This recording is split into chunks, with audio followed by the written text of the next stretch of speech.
Hello, everyone. Welcome to the October meeting of Citizens Climate Lobby.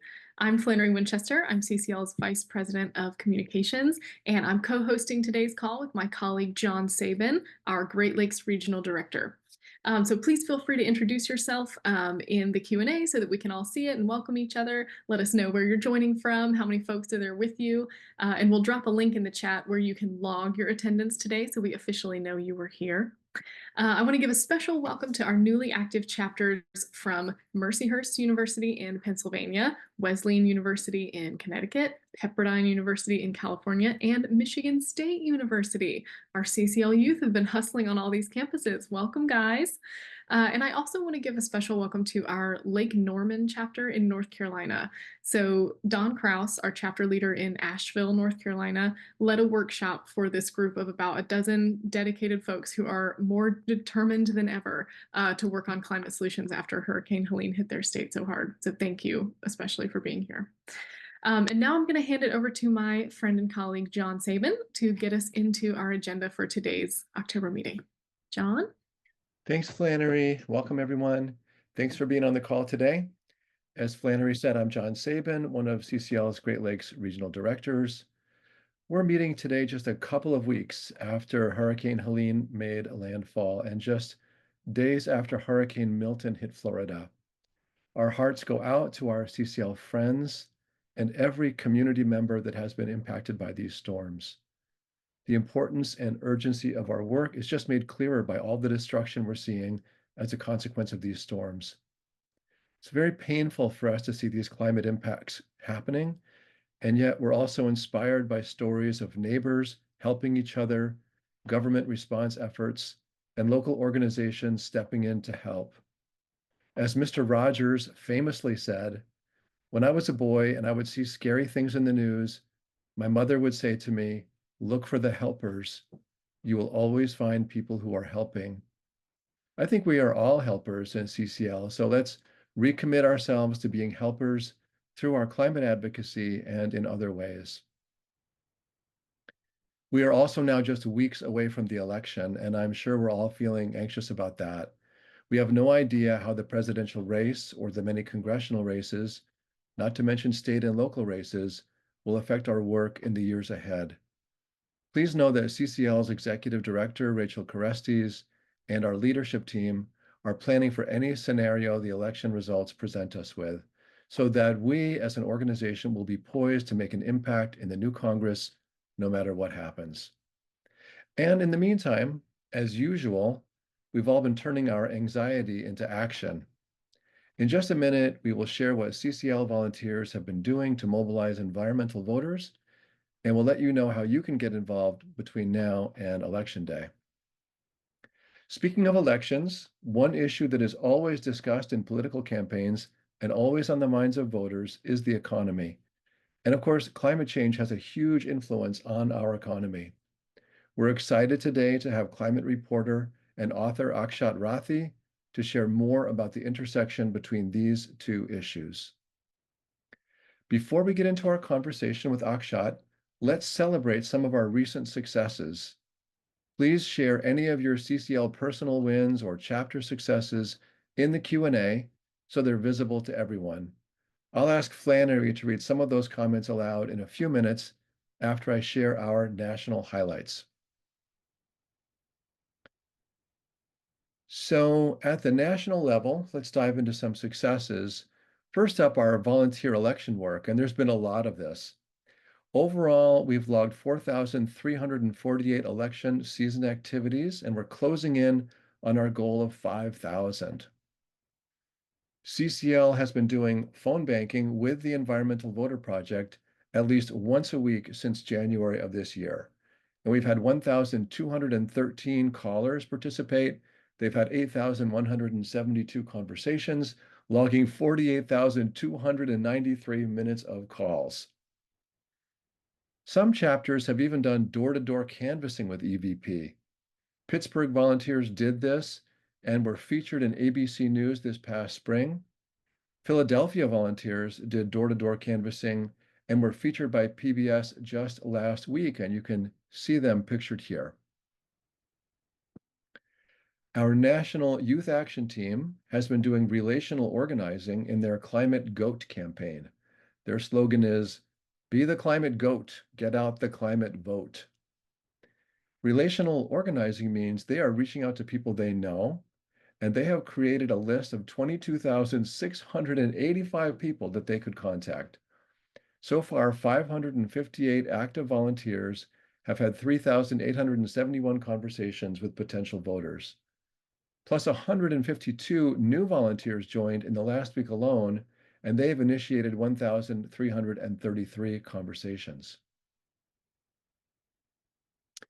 Early this year, our marketing team developed a design for Get Out the Vote postcards that we could send to environmental voters with inconsistent voting histories. The program staff organized lists of these voters in various states. Some of the postcards were sent during primary season, but on Tuesday next week, we will be putting the rest of more than 140,000 postcards in the mail to environmental voters. I know that volunteers here in the Great Lakes region have loved having postcard parties. They're a really fun social way to be involved in the election, and I'll be going to one more of these with my home chapter just after this call. We have logged 918 tabling events so far this year, and many of these events have used our voter education materials like the handouts and flyers on this slide. And we just launched our October action for people to commit to voting, which Flannery will talk about more later in the call. We met the goal of our last Contact Congress action, which was focused on clean energy permitting reform, specifically supporting the Energy Permitting Reform Act. Our goal was 7,000 messages to Congress, but we sent 9,204. Supporting this bill will be a focus of the lame duck session, so these messages lay important groundwork for us. And let's talk about some recent conferences we've had.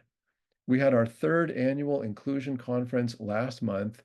Huge shout out to the Affinity Action teams and our diversity and inclusion director, Karina Ramirez, for all the incredible planning and organizing that went into this year's successful event. Regional conferences are underway too. Our Appalachia South Regional Conference was held in Nashville, Tennessee at the end of September. The Third Coast Regional Conference in Galveston, Texas took place that same weekend, and we have a slide with a few photographs of the Texas conference. Can we see that? There we are. And the Great Lakes Regional Conference took place in Rockford, Illinois, just this past weekend. And since I was there personally, I can tell you that the Great Lakes Conference was a terrific event. And as we speak, the Northwind Regional Conference is taking place in Milford, Iowa. And I think we have some live video there from the Northwind Conference. I think that's Brett Cease, our VP of Programs, probably running the camera around to see everybody. That's awesome. So that's what we're celebrating at the national level since our last meeting. And now we'll hear a few of our local successes. What have we got in the chat, Flannery? All right, we have all kinds of stuff in the chat. So Wayne says that he had a letter to the editor published in the LA Times. That's exciting, big paper there. Emma says in New York, says the Buffalo Niagara chapter tabled 3 times last month, and they had close to 100 climate conversations. Ted says the members of the Lorain County, Ohio chapter have had 3 letters published in the last month. And then I'm seeing a lot of mentions from different chapters celebrating their chapter's contributions to those postcard totals. So Alameda County, San Diego North, I saw a bunch of people in there saying how many postcards their chapters had done. So we really are turning that anxiety into action and making things happen out there. So thank you everybody for everything that you are doing in the field. And thank you, John, for taking us through those national successes. So All right, I think now we are going to move into the next portion of our agenda, which is our guest speaker. So, as John mentioned, we have Akshat Rathi here with us. Akshat is a London-based senior reporter for Bloomberg News and author of the new book, Climate Capitalism. This is the subject of his 2024 TED Talk. He also hosts the Bloomberg Green's Weekly Zero podcast and writes a Weekly Zero newsletter. I know we've got a lot of listeners and readers on the call today who are excited to hear from him. And previously, Akshat was a senior reporter at Quartz, a science editor at The Conversation, and his work has been cited widely: New York Times, Washington Post, Wall Street Journal, Financial Times, The Guardian. So welcome, Akshat. We are super excited to have you. And I'd love to just hand it over to you to sort of kick us off by telling us a bit about what you explored in your TED Talk and your book, Climate Capitalism, and then we'll get into some Q&A. Yeah. Well, thank you so much for having me on here. Going through the list of things that you all get to do, it is really inspiring to see such a large group of people dedicated to climate action. What I'll do is I'll try and give you a flavor of what the book is if you haven't had a chance to read it. Yeah, very much open to taking questions. My main goal in life, in a way, is to write about climate solutions and false solutions, things that work and why they work, and things that people claim work but they don't work, and why that is also worth exposing. So a lot of what I've done in Climate Capitalism is the first part, is to actually figure out where in the world climate solutions are working at scale, at a scale of a country, at a scale of an entire industry, and to unpack the lessons that we can learn from those examples, because this is a global challenge that requires a set of global solutions, and different countries and different industries will have to approach this problem differently. But there are certain things that are common to them. So perhaps I'll just do a brief version of the TED Talk because I feel like it gives you a good flavor of those lessons. Now, of all those people in the audience, I'm pretty sure some of you have written books. One of the weird things about books is that you tend to come to writing the title after the book is done most of the time. Unless, of course, there are genius authors who've nailed it the first time around. Most of the time, you're writing it afterwards. So when I had my proposal on, the initial title was The Existential Economy. What is it that we need to do to ensure that humans don't just exist, but thrive on this planet, continue to thrive on this planet?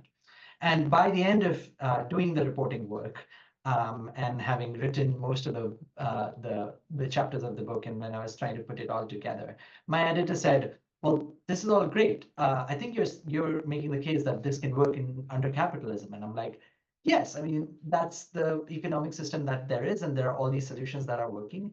And so she suggested you should just call it climate capitalism, and that's how the title came to be.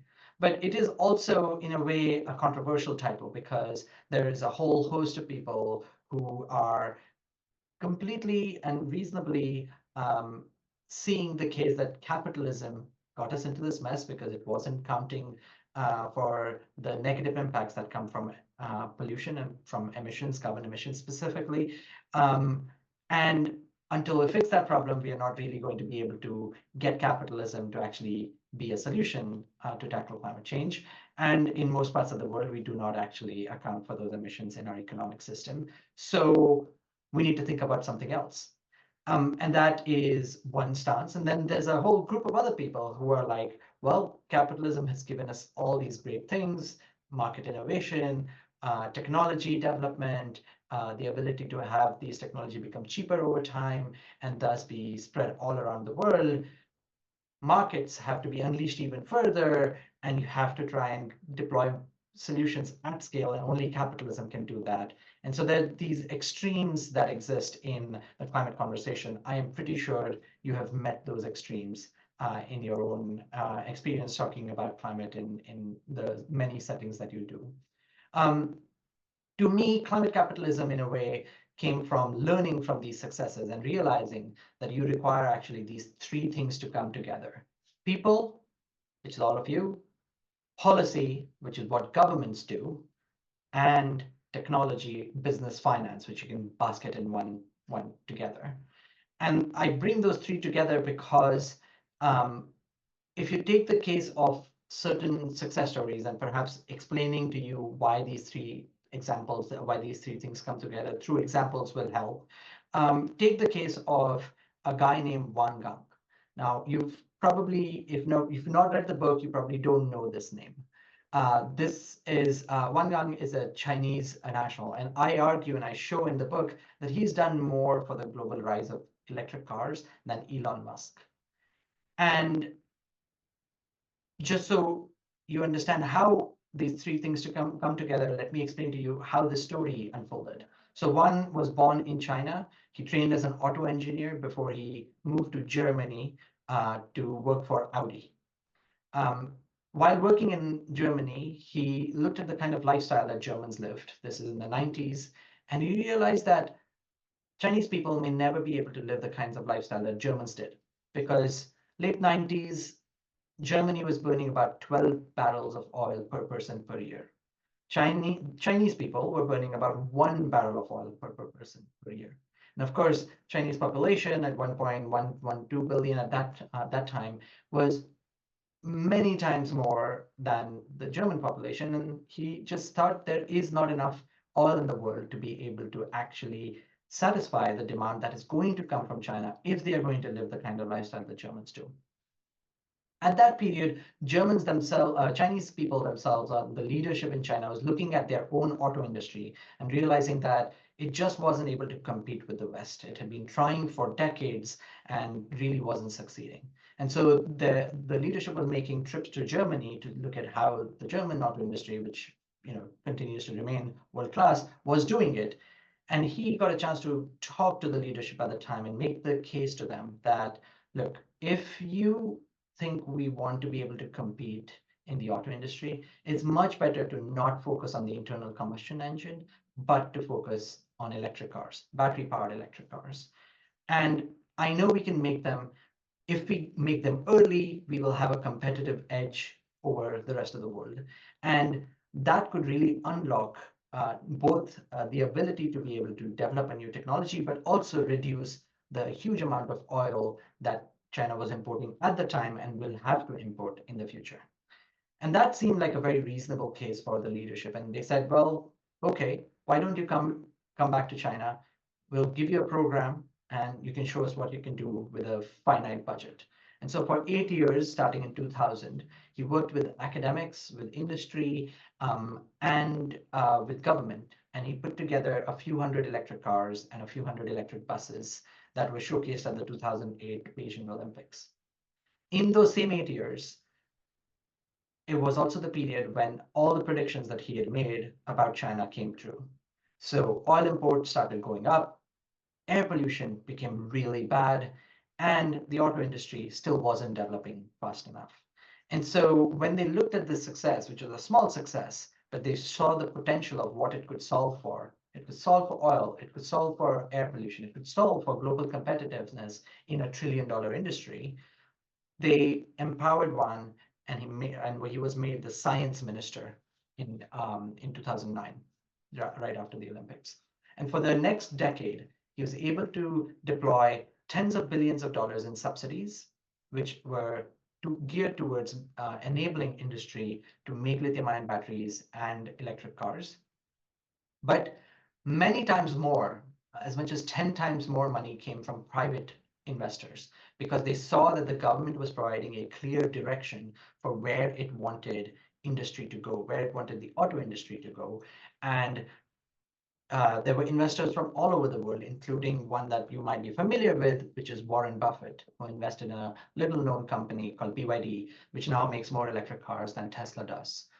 And so you get this combination of people, policy, and technology coming together, and you're able to unlock, and you all now know that China is the world's largest maker of electric cars, is the largest maker of lithium-ion batteries, to the extent where the German auto industry and the American auto industry is actually struggling to be able to compete with some of the innovations that are coming through China, if not on the innovations, definitely on the price, because the amount of electric cars that they can produce at the price that they can produce is something that none of the automakers are able to compete with.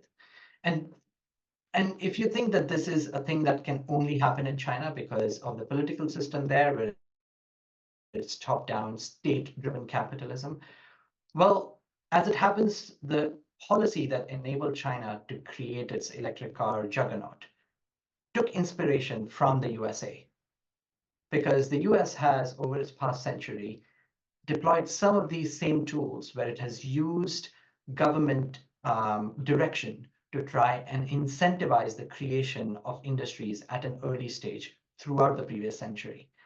So Silicon Valley gets its name because it is where the chips industry was initially born. That industry was created by generous contracts from the Department of Defense in the US. The story is similar when it comes to the internet, when it comes to biotech, when it comes to airlines.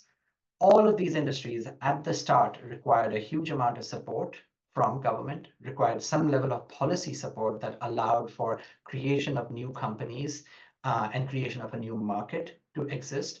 And after that, the government got out. And that's why we don't think about these industries as being government run or being government subsidized most of the time. These are all independent trillion-dollar industries that are making profits on their own. But that initial industrial policy did come from the government. And what China has done that is it's applied it to green technologies. And that has really enabled it to get the leadership position that it has in almost every type of green technology today. And the final example I'd give is these are not the only two ways where you have to subsidize to get work done. You can also start to do the very thing that has caused this problem, which is you can start to price carbon. And here in Europe, where I live in London, but also in the European Union, the leaders have started to price carbon, and they started to do that 2 decades ago. The European emissions trading system was created in 2005. And that has really allowed industries to start to include the price of the externality that pollution causes into their profit-driven economic systems. And that has made Europe cut its emissions faster than any other continent in the world. It's also changed how companies operate and the business models that they are able to use when carbon is priced. So the final example I'll leave you with before opening up to questions is the example of Danish oil and natural gas. This is a company that was created in 1972 in Denmark and was the goal was to try and tap into newly found North Sea oil and gas and to try and reduce the amount of dependence that Denmark had on Middle Eastern oil. 90% of its energy came from oil, and 90% of that oil came from the Middle East in the 1970s, before, of course, the 1973 oil crisis. And so the Danish Oil and Natural Gas Company was supposed to be the state-driven vessel that would allow for these dependencies to be removed.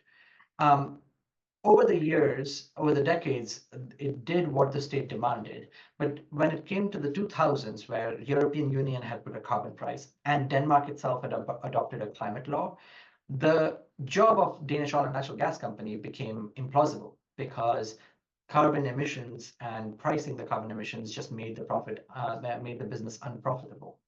And so the company in 2009 decided that it's going to transition away from fossil fuels. And today, you know, that company is Ørsted. It is one of the world's largest developers of offshore wind power.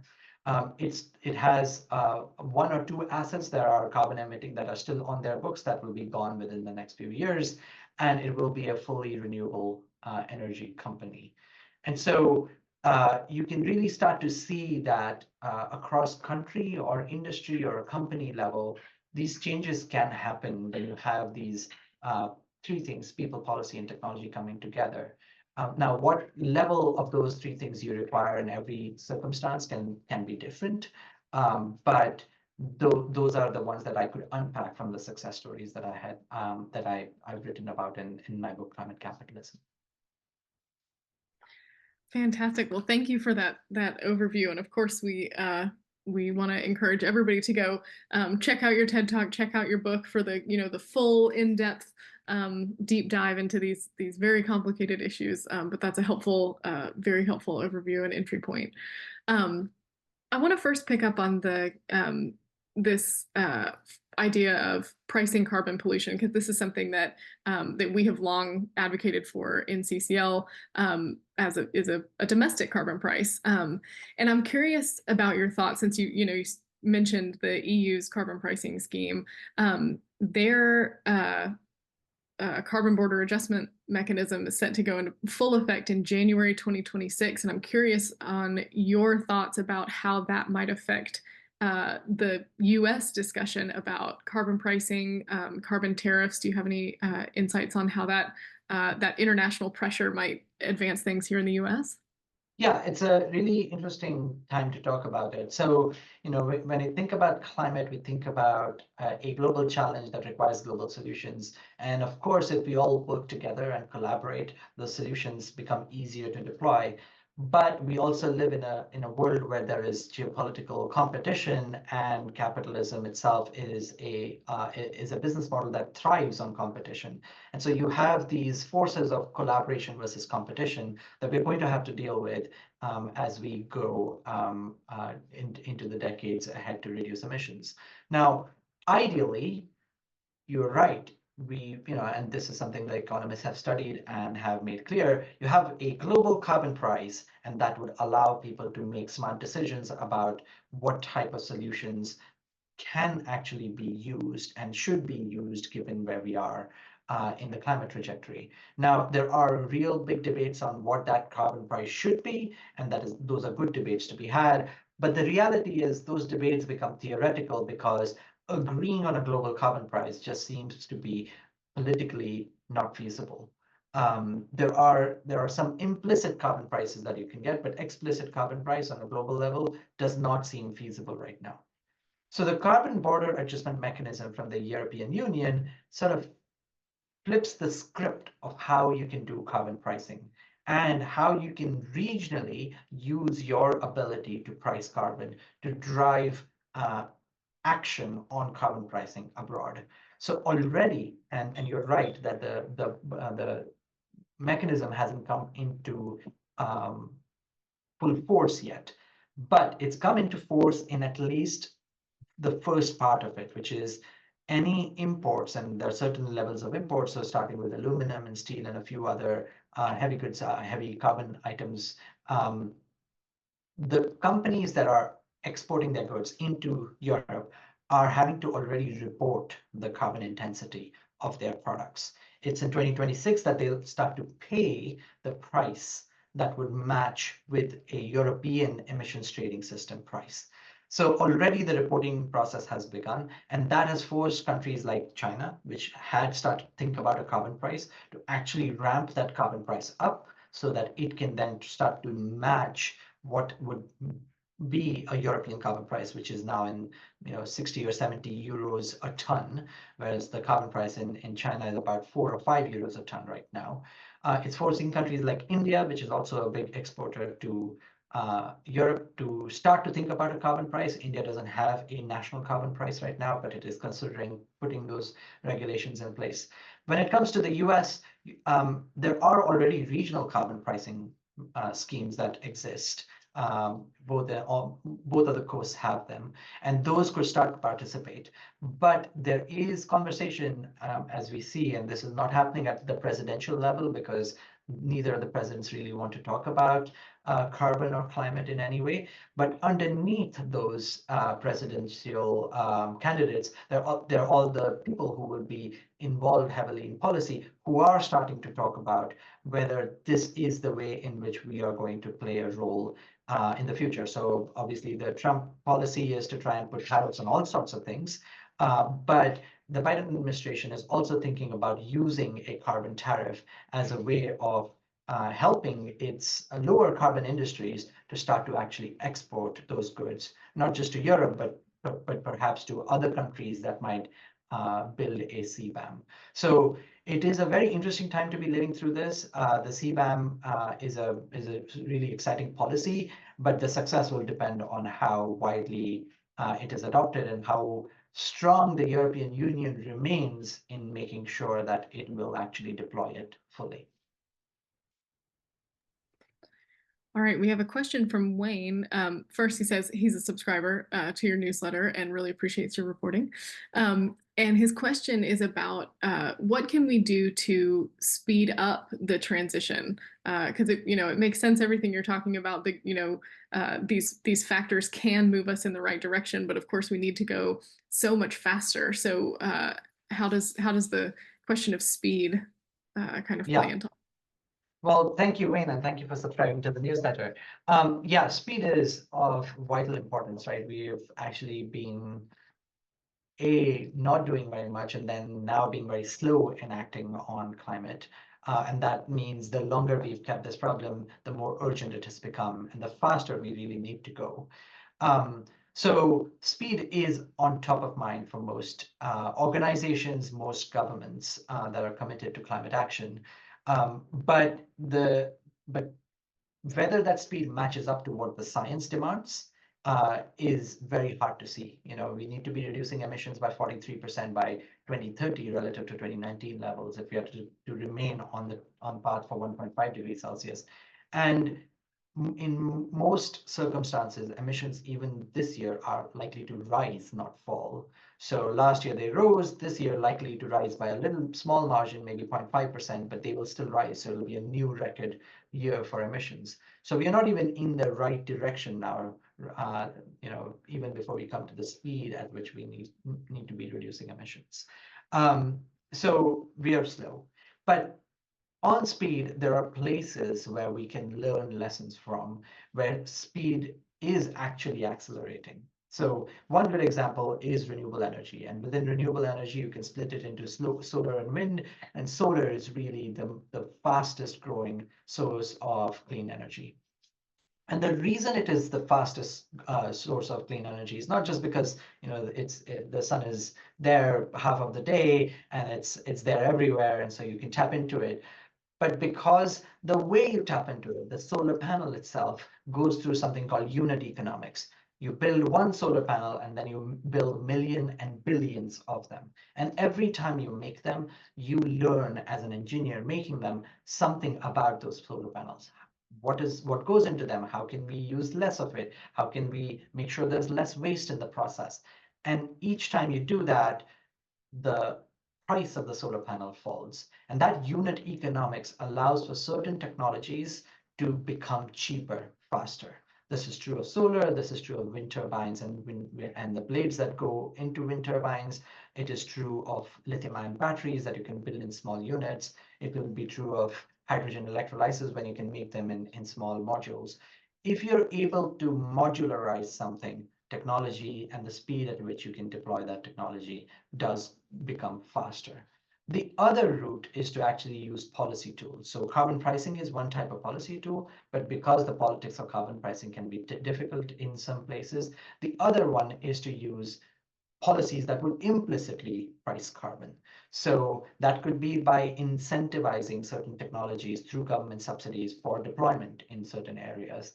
And those could be used, as the Inflation Reduction Act does, in conjunction with social goals that the government has, which makes it more politically attractive for deploying those policies. So the Inflation Reduction Act has a number of tax credits that are given to regions, to places where these solutions can be deployed, and will be given extra if they are deployed in areas with racial inequality, or with other needs that are deemed by the government as needs that governments should be meeting. And so you get a way to try and create more balance in society, create more equity in society through those policies. And that can also be quite an accelerant in the process. All right, well, we are coming almost to the end of our time here, and we do have more questions, but I think I'd like to wrap it up with something a little broader. Since you're a reporter, you're thinking about climate and economics and the whole landscape of everything all the time. And so I'm curious what you see on the horizon that you think we as climate advocates should pay attention to, that or that might affect our work, because we're always bringing messages to Congress about, we need more action. We're bringing them policy proposals, policy suggestions. We're advocating for certain legislation. We have the election coming up, and we have a lobby day planned later this fall. And so, yeah, just curious what you see sort of coming up that might be influential that we should keep in mind. Yeah, I'll leave you with a big idea, which I hope that you can then convert into policy direction that you could push for.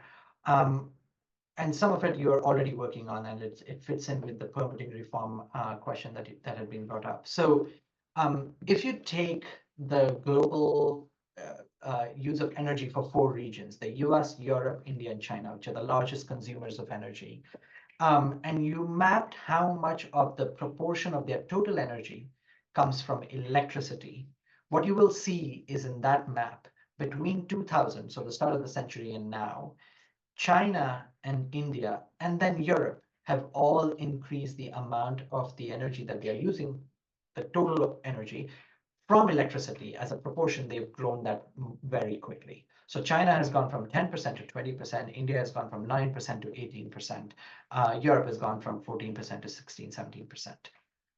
The US has remained flat in that period. And even as we talk about electrification, we talk about electric cars, we talk about heat pumps, we talk about these solutions, the proportion of consumption of energy from electricity in the US is remaining static. And if in the 20th century there were petrostates, states that had a lot of petroleum that made a ton of money from selling that petroleum to the world because it is something that the world wanted and consumed in big quantities, the 21st century is going to have electrostates, states that produce electricity but also produce the technologies to produce and consume electricity. And what you're seeing in Asia is the rise of the electrostates. You're seeing countries like India and China who do not have their own fossil fuels, who are not petrostates or fossil states by their being, adopt electricity because electricity is the most efficient form of energy that you can get. It is the most interconvertible without losing energy. If you have an electric car versus a gasoline-powered car, your electric car is going to go 4 times the distance for the same amount of energy as your gasoline car would do. If you have a heat pump versus a gas boiler or an oil boiler, you're going to get 4 times the amount of heat for every unit of electricity as you would get for every unit of gas or oil that you put into those boilers. The 21st century is going to be a century where we consume electricity a lot, and the US, sadly, is losing that race. What's happened in Helene and in Milton is there are all these places that are without electricity right now. Even today, millions of people in Florida don't have electricity, and some of that is because of the lack of transformers. Transformers are these things that sit between the grid and the power consumer because you have to convert the voltage at which the electricity is delivered to your home from the power plant, which generates it at a high voltage. And there's a real shortage in America for transformers. And this was before the storms hit. America doesn't make most of the transformers that it deploys. It imports most of them. The ones that it does make, it makes from a particular type of steel called grain-oriented steel. And there's one factory in America that makes that steel. And so there are all these bottlenecks and problems in how America can actually not just be technologically advanced in its electricity technologies, but actually then deploy it on its manufacturing and its grid capabilities, which currently America is not thinking about well enough. And so I would hope with your power of being able to take the right policies to politicians, you might be able to make the case for why the US needs to become an electrostate.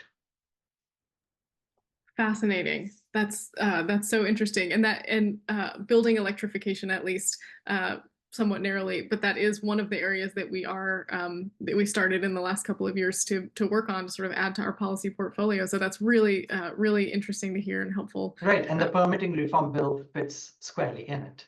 Absolutely. Yep, absolutely. Well, thank you so much, Akshat. I'm sorry to folks that we couldn't get to their additional questions, but this was a fantastic discussion. Please, I'll leave my email address. Please get in touch. I'm very happy to interact and share more with you all. But also, you've very kindly shared all the links where you can find details about the work I do. And yeah, would love to stay in touch. Absolutely. Well, thank you so much for your time and your insights today. We're going to do some more internal work here, talk about our actions for the month. You're welcome to stay on the call with us, or if you want to head off to your evening since you're in London, please feel free. But thank you again so much for being here with us. Thank you for having me. All right. So now we are going to take a look at our October actions that you can be working on this month. So first up, we have an election engagement action. So of course, this is the home stretch of the election. This is the last few weeks for climate concerned people like us to send a big signal that our voices and our priority issues need to be heard. So we want you to be sure that you are registered and understand what you need to do to be ready to cast your ballot. So make your plan and then reach out to friends, family members, your other contacts in your network to make sure that they are registered to vote, that they have a plan. If your chapter has more capacity, you could go even further. You could organize a team to call everyone on your chapter roster, make sure that they have a plan to vote. You can keep organizing tabling outreach with our election materials. Keep all of that going here in the next few weeks. Also, if you want to get in on the phone banking action, that is still going on. The Environmental Voter Project just opened up 2-hour phone bank shifts that will be every day from November 1st to November 5th. So there's going to be really the home stretch if you want to jump on the phones and encourage people who care about the environment to come out and vote. So they're having like 4 to 6 shifts per day, and each shift includes training at the beginning. So if you've never phone banked before, that's okay. Sign up, hop on, they'll teach you how, and then turn you loose, and you'll be alongside other CCL volunteers, all having those same types of conversations. So lots of opportunities to get involved there in these last few weeks. And then a mobilization bonus action for this month is, of course, to vote. So that is important enough that we've put it as a standalone thing. We want you to make sure that you follow through on that plan that you've made to vote, when you're going to go, when you're going to cast your ballot, and make sure that you actually do that. Next up, chapter development action. We invite everyone to register for CCL's fall conference and go ahead and start planning your fall lobby meeting. So our event this fall is called Positioning for Progress, because we know that whatever results the election brings, we are going to organize to make an impact on climate action in the next Congress and the next administration. So this conference is our first crack at getting together, getting all on the same page about exactly what's coming next, what the next Congress, next administration might look like, and how we're going to make a difference. So definitely please plan to be there with us. The dates of that conference, so we'll kick off the conference on Friday, December 6th in the evening with a reception and an action team fair. The main conference is on Saturday, December 7th, starts at 1 p.m. Eastern, 10 a.m. Pacific. Again, this is a virtual conference, so you can just hop on Zoom with us. And we hope that everyone will join us. And in the weeks between now and then, your liaison or your appointment setter will reach out to schedule your online lobby meetings for the week after the conference. So you're going to meet with your current member of Congress. The new folks won't be sworn in until January. But you can go ahead and start brainstorming with your chapter. Who's going to be on that lobby team? Are we all ready? Have we taken the trainings? Do we know what we're going to talk about? Have we listened to Ben Pendergrass about what our asks are? So more will be coming on that in the next few weeks, but you can start to plan together as a chapter this month. And then another pretty straightforward action for this month is to invite a friend to join you at that fall conference. Folks often feel energized and motivated to work on climate issues after election results come in. We have kind of seen that pattern over the last 2, 4, 6, 8 years in CCL. We can see that folks after all the election activity is done, and we know who our next batch of leaders are, folks really want to make sure that those people know that climate change is important. Climate action needs to be prioritized, and so it's a good chance to reach out to your friends and contacts and give them an outlet to channel that energy. So help them jump right in with us by inviting them to the conference. All right, so that's everything we've got for you this month. If you haven't yet, use the link in the chat to log your attendance today so that we know you were here. Thanks again to Akshat Rathi for being here. Thank you all for being here. We'll see you next month on November 9th. We're going to do a special post-election action hour meeting. So definitely be there for that with us. Thank you for listening to this episode of Citizens Climate Lobby's training program. You can tune into more episodes anywhere podcasts are available. Inspired by what you heard today?